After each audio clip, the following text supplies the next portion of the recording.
Russia, I think it's disgusting what they're doing. I think it's ფიქრობ ეს ამას რზენია, ის რასაც რუსეთი აკეთებს საშინელებაა. ეს ბაიდენის ომია, ჩემი ომი არ არის, მაგრამ თქვი რომ თუ ჩავერეოდი, ამ ყოლაფრის შეჩერებას შევეცდებოდი.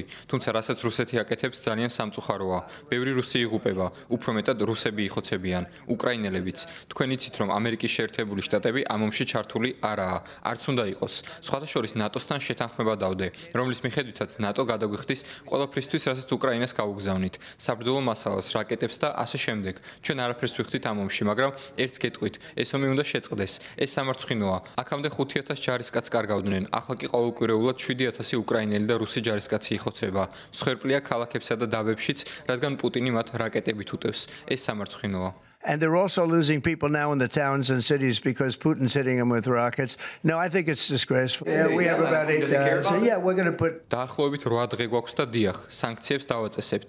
არ ვარ დარწმუნებული სანქციები აწუხებს პუტინს თუ არა. მე ყველაზე უკეთ ვიცი სანქციების, ტარიფებისა და სხვა ყველაფრის შესახებ. არ ვიცი ამას რაიმე შედეგი ექნება თუ არა, მაგრამ გავაკეთებთ. ევროპა ძალიან განაწყენებულია, თუმცა ესაა ომი, რომელიც არასდროს უნდა მომხდარიყო და არც მოხდებოდა, მე რომ პრეზიდენტი ყოფილიყავი. ესაა ბაიდენის ომი, სულელური ომი, რომელშიც არასდროს უნდა ჩართულიყავით. never gotten